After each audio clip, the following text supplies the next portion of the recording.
podemos, Señor, desahogarnos. Casa donde podemos, Señor, abrir nuestros corazones. Y tú con tu paciencia y tu misericordia nos responde, nos ayuda y nos bendice, Señor. Gracias, Señor, porque tú has enviado al pastor que nos va a cuidar, que nos va a dirigir y sobre todo que va a alimentar tu grey con tu palabra. Bendícelo en esta mañana, que el Espíritu Santo y tu palabra fluya en esta vida y podamos recibir lo que tú tienes para cada uno de nosotros y podamos ser obedientes a tu palabra. Úsalo para la gloria de tu nombre. Gracias, mi Dios, en el nombre de Jesús te lo suplicamos. Amén, amén, amén. Agradezco a la hermana Aida esa oración fervorosa en este día de entrada triunfal. Y a la iglesia le saludamos en el nombre del Señor con mucho amor y mucho regocijo y deseo de seguir hacia adelante en el nombre del Señor. Ya estamos ubicados acá en Trujillo Alto, pero mi esposa no está hoy porque habíamos planificado ella y yo estar acá con su sobrina, porque su hermana está de viaje y le dejó la niña de 1 año y medio. Habíamos planificado estar acá con ella, pero no contábamos con que mi suegro, ¿verdad? Su papá se iba a enfermar y lo tenemos allá en la casa. Por eso ella no está aquí, está atendiendo a su papá y a la niña, a su sobrinita en este día. Así que me la excusan por eso. Estamos aquí, ¿verdad? Ya dispuestos, ya esta semana como que la cosa sigue engranando, ya pensamos comenzar a visitar durante esta semana y así, verá, poco a poco nos vamos organizando hasta que estemos totalmente integrados acá en la iglesia y en esta comunidad donde nosotros, ¿verdad? Lo que pensamos y entendemos es a donde Dios nos ha llamado, ¿verdad? Además de todos los procesos que se dan en términos de la administración de la iglesia, procesos humanos, de relaciones de acercamiento, de entrevista, de diálogo, etcétera, etcétera. La mano de Dios está sobre todo y nosotros estamos dispuestos, ¿verdad?, a hacer la voluntad hasta donde Dios nos ayude. Por eso en esta mañana decimos que así sea, que el Señor así lo disponga en el nombre de su Hijo Jesucristo. En esta trayectoria de esta semana hay un evento dentro de todos los eventos importantes y especiales que vamos a tener, y es que el domingo que viene también vamos a tener un acto de bautismo, y es que la iglesia va a presenciar el acto de bautismo de las hermanas Yelisca Santiago y Paquita Fermain. Lo dije bien, ¿verdad? ¿Sí? Así que eso es un acto que se suma a todas las actividades de esta semana, de esta agenda cargada, ¿verdad? Como es la Semana Santa, pero que aún en medio de todo es una semana que llena de bendición a la iglesia y que esperamos que usted y yo no salgamos de este lugar y de toda esa experiencia cúltica el próximo lunes, el lunes de arriba, de la misma manera como nos hemos acercado a la escena de la pasión, muerte y resurrección de Jesucristo. Amén, hermano. La Semana Santa es un momento para un encuentro con Dios determinado, especial, donde esperamos que Cristo nos hable, que nuestra vida sea renovada, que si es la voluntad del Señor hayan prodigios y milagros, que hayan sanidades, porque todo es para la gloria de nuestro Dios. Y ya en la lectura bíblica hemos afirmado este acercamiento de Jesús a la santa ciudad, y no lo vamos a leer, pero es posible que usted se quiera ubicar allí en Mateo 21, versos del 1 al 11, donde este evangelio o este evangelista da su versión sobre el acercamiento de Jesús a la santa ciudad, pero yo quiero decirles en esta mañana que en un sermón que no es típico en el sentido de que no es una exposición de un pasaje o de un tema como la mayoría de las veces se hace, yo quiero acercarme a ustedes con la predicación en esta mañana con un mensaje tal vez en estilo un poco narrativo que incorpora otros eventos aparte del que el Evangelio de Mateo nos va a narrar y que usted en la medida que vaya desarrollándose la reflexión de esta mañana va a ubicarse en uno de los personajes ¿verdad? Que usted va a descubrir, ¿verdad? Que yo no le voy a decir, pero que usted va a descubrir en la medida que escuche la reflexión. Y ustedes saben que en ese acercamiento de Jesús a la santa ciudad y que habíamos leído que Él afirmó su rostro, es decir, que Él tuvo que, entendemos que pararse en algún momento dado en ese espacio de tiempo firme sobre sus pies para decir no hay marcha atrás, y aun cuando en el Getsemaní dijera Padre, pasa de mí esta copa, Él sabía a lo que se enfrentaba, porque nos dice la palabra que leímos que era necesario que se cumpliera la escritura y la profecía que se había establecido con relación a la vida de Jesús. Y en ese momento, en ese enfrentamiento de Jesús para acercarse a la ciudad, Él primero, antes de llegar a Jerusalén, va a Betania, donde tiene a sus amigos, ¿verdad? A Marta, a María y a Lázaro. Y allí dice que fue ungido en la casa de esta familia amada por Él, y que luego de hacer una parada allí, siguió camino a Jerusalén. Y por eso es que el texto nos cuenta que dispuso a 2 de sus discípulos para que fuera y le dispusieran un asna, ¿verdad?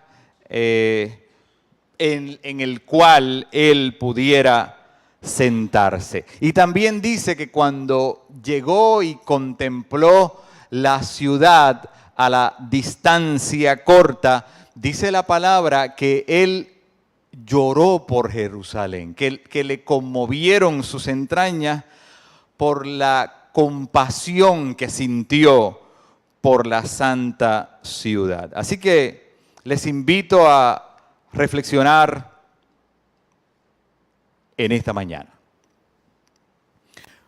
Por fin hemos llegado, dijo el Señor a sus discípulos. Una lluvia fina acariciaba sus rostros. Era la tarde de un día nublado. Estaban a solo unos minutos de la ciudad de Jerusalén. Faltaban 2 días para la fiesta. Pero como era su costumbre, Jesús se detuvo en Betania. Luego de visitar a sus amigos y de una manera breve, en una parada de poco tiempo, atravesaron el camino oriental que conduce hasta el Monte de los Olivos. Después de un extenuante viaje, Jesús se apartó un poco de la gente para descansar. La peregrinación desde Galilea había tardado 4 días y justo debajo de un frondoso arbusto de olivo se sentó el Señor para descansar. Un olivo sería justamente su testigo y confidente. Sin proponérselo, dejó el Señor divagar su mente, no se durmió, pero el cansancio le traicionaba. Desde allí, desde aquel lugar, podía ver las murallas de la ciudad. Sus sandalias todavía polvorientas del camino estaban impregnadas de un perfume, sí, perfume exquisito. El aroma de aquel ungüento de nardo no le permitió quedarse dormido. En una especie de sopor que casi lo vence, no pudo evitar recordar el suceso. Una mujer sin nombre había derramado el contenido de un frasco de alabastro de mucho precio desde su cabeza hasta sus pies. Y utilizando justamente sus cabellos, aquella mujer comenzó a esparcir el ungüento por sus pies. Y lo que ella ha hecho, le dijo el maestro, es un acto que será grabado en la memoria de muchas generaciones. Ella, pensó Jesús, sabe que voy a morir y me ha preparado para esto.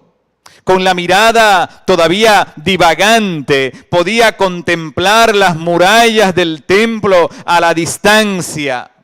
Las imágenes se entremezclaban en su pensamiento. El Señor estaba delante del momento más crucial de su existencia y reconoció que era Dios quien le preparaba para ello y afirmaba su vida para llevarla al madero de la crucifixión. La contradicción era inconcebible, pero también evidente. El bullicio de la ciudad seguía a pasos agigantados. La tan apreciada e imponente estructura del templo, la mirada sorpresiva de los transeúntes y el ruido ensordecedor de una rutina cotidiana que avanzaba a pasos agigantados. Desde una almohada improvisada en las raíces de aquel olivo, escuchaba el Señor el tumulto de los peregrinos que caminaban en todas direcciones. Hay tanta gente en esta ciudad con cuantas prioridades diferentes y sin embargo esta mujer que casi nadie conoce, ha derramado sobre mi cuerpo un perfume cuyo valor es inestimable. En ese momento, Jesús se da cuenta que el día declina y decide regresar a Betania, su amada Betania. Es la hora de la cena y quiere compartirla con sus amigos en la intimidad y en el calor de su casa. María, Marta y Lázaro lo esperan con ansias. Acostumbraban ir juntos a la fiesta el día de la Pascua, pero en esta ocasión Jesús sabía que sería diferente, no como las veces anteriores. Sabía que tenía que enfrentar por última vez la fiesta con sus amigos. Entonces, cenaron. Y esta vez el sueño sí les traicionó, sí le traicionó.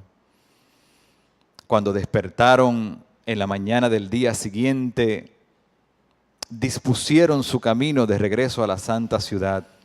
Cuando despertaron en un recorrido de la mañana del día siguiente, y dispusieron su camino de regreso a la santa ciudad, a la Jerusalén, un recorrido de la mañana del día siguiente, el Señor exclamaba. Y dispusieron su camino de regreso a la santa ciudad, a la Jerusalén, un recorrido de la mañana del día siguiente, el Señor exclamaba. En este día, y dispusieron su camino de regreso a la santa ciudad, a la Jerusalén, un recorrido de la mañana del día siguiente, y juntarte, acurrucándote debajo del calor de mis alas, pero tú no quisiste.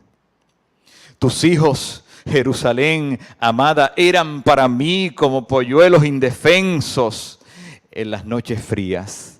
Te envié profetas y no los escuchaste, los mataste sin misericordia. Oh Jerusalén, no quisiste reconocer que era el tiempo de tu visitación. Aquellos minutos frente a la imponente ciudad le parecieron eternos. Jesús se debatía ante el dilema de lo que había significado su vida terrenal, pero de lo que significaba ahora en el sentido eterno. ¿Qué significado tendría, pensaba para sí, este sacrificio de mi propia vida de una manera tan vil y tan cruenta en una cruz, en aquel monte del Gólgota? Se preguntaba una y otra vez. Tal como en una película pasaban por su mente toda clase de escenas. Su primer milagro en Caná, la curación de la mujer del flujo de sangre, el paralítico de Betesda, el ciego Bartimeo, el endemoniado Gadareno. Pero lo más que le conmovía era recordar cómo su padre había levantado a su amigo Lázaro de la tumba. Lázaro, ven fuera, era el grito más poderoso que jamás se hubiese emitido en aquella ciudad y en toda la historia de la humanidad. La recreación de aquel grito le bastó para retomar la conciencia de su propia muerte. Los discípulos, sí, aquellos que caminaron con Jesús, tan diversos en su manera de proceder y de ser, a quienes Jesús había encargado el pollino en esta ocasión, ya estaban de regreso. De pronto, tratando de disimular su torbellino de emociones, se montó sobre el lomo de aquel tierno asno y emprendió la jornada definitiva al templo de Dios. Como en este día, las palmas levantadas, los vítores de la gente, las aclamaciones que también nosotros diremos, de Hosana al que vive, bendito el Rey que viene en el nombre del Señor. A Él, sí, a Él, a Jesús, le contrastaban con la agonía de su corazón. No podía entender en una manera absoluta y perfecta ese llamado que Dios le hacía para aquella hora definitiva de su vida al enfrentarla con la realidad de su muerte. Padre mío, exclamó con el más vivo grito que garganta alguna pudiera proferir, si es posible, mientras miraba al cielo y contemplaba la gloria y la majestuosidad de Dios en aquel cielo azul, embellecido con unas nubes, tal como el algodón. Si es posible, pasa de mí esta copa. Era la oración que estremecía el Getsemaní, que puso a temblar aquella colina mientras la gente seguía su paso en su rutina diaria. Pero pasó el tumulto y justo antes de entrar al templo se detuvo, volteó su rostro y lo miró. Desde la distancia el Señor le miró como te mira a ti, hermano, como te mira a ti, hermana, en este día, como me mira a mí. Y dijo: pobre pecador. Era una mirada bella, tierna, pero al mismo tiempo refulgente y llena de vida, del esplendor de la gracia y de la presencia de Dios. No pronunció palabras, pero aquel hombre supo que Jesús le amaba tanto. Sus ojos hablaban de su amor y de su bondad. Antes de alejarse, por fin abrió su boca y dijo: ¿dónde estabas, que no te vi? A él no le dio tiempo a contestarle. Las palpitaciones del corazón de aquel hombre se aceleraron. Tal parecía que su corazón le iba a estallar en pedazos. Su imagen, la imagen del Cristo de la gloria, quedó grabada en su mente, con su vista clavada en sus espaldas, mientras veía al Maestro retirarse. Pensó: Señor, yo sí estaba allí. Estaba en la mirada indiferente de los que te despreciaban, escondido en el ruido de los aplausos, atemorizado detrás de los que se mofaban, sin poder contener las lágrimas, y entre sollozos me preguntaba: ¿a dónde te has ido, Señor? En un intento desesperado de que alguien me escuchara, grité con todas mis fuerzas: ya no me interesan los aplausos, no me importa lo que opine la gente sobre ti, los vítores de los que te alababan y los que te traicionan ahora. Me parece, oh Dios, un contrasentido.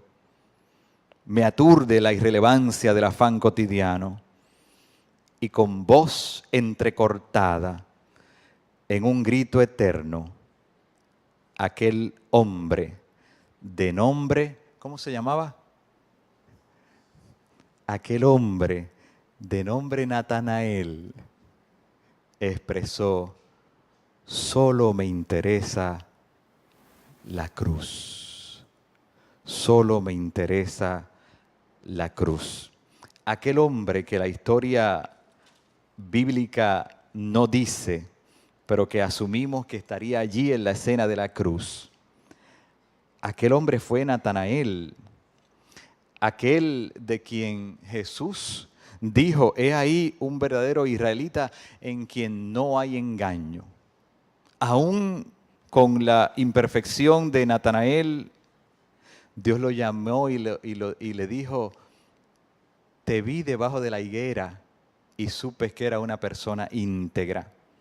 En este acercamiento a la cruz, amada iglesia y amados hermanos, nosotros queremos asumir el papel de Natanael, no dentro de la intención de perfección que tengamos que tener, sino en lo que respecta a lo que Dios opina de cada uno de nosotros.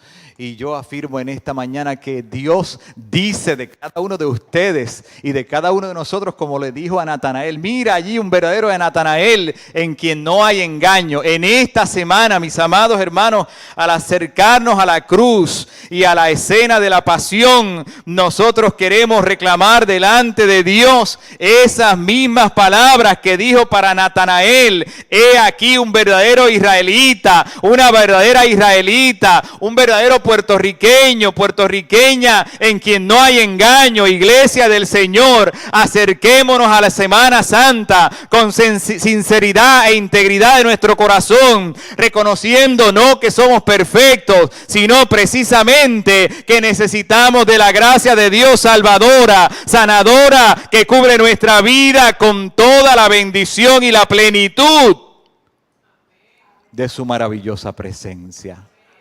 Les invito a través de este día, de este culto, y de esta reflexión a encarnar el papel que nos toca a cada uno de nosotros delante de la cruz, que será diferente en cada circunstancia, que será quizás de manera distinta a lo que tenga que atravesar o las circunstancias que atraviesa mi hermano o mi hermana, porque la cruz que me ha tocado cargar a mí, esa es mi cruz. Usted carga la suya, pero todos iremos a arremolinarnos alrededor del Gólgota para contemplar a Jesús, al Jesús herido, al Jesús moribundo, pero también al Jesús lleno de vida, glorioso y resurrecto, que nos espera en todo este proceso de la Semana Santa.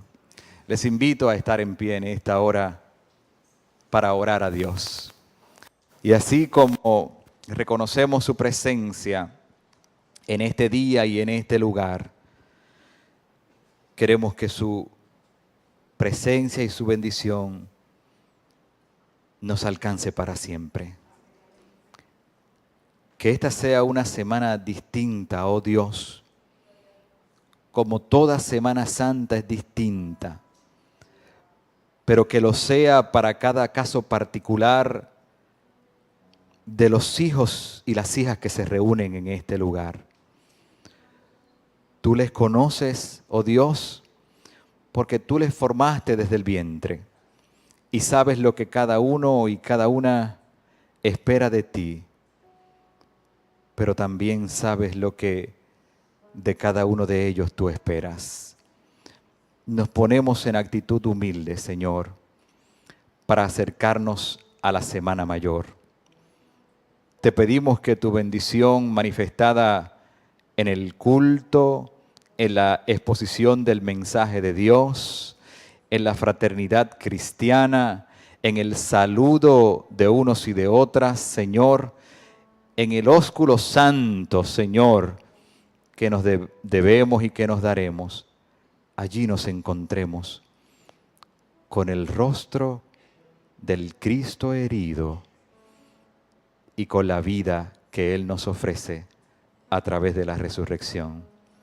En tus manos estamos, Señor.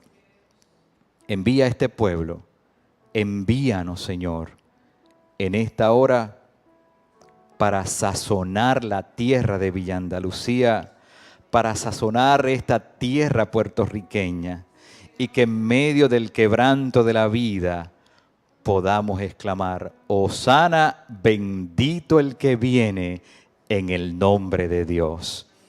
Para la gloria que es sobre toda gloria, Señor, recibe nuestra adoración en el nombre de Jesús. Amén. Amén. Que Dios le bendiga, iglesia. Entonamos un cántico final para despedirnos en este día. Dios le bendiga.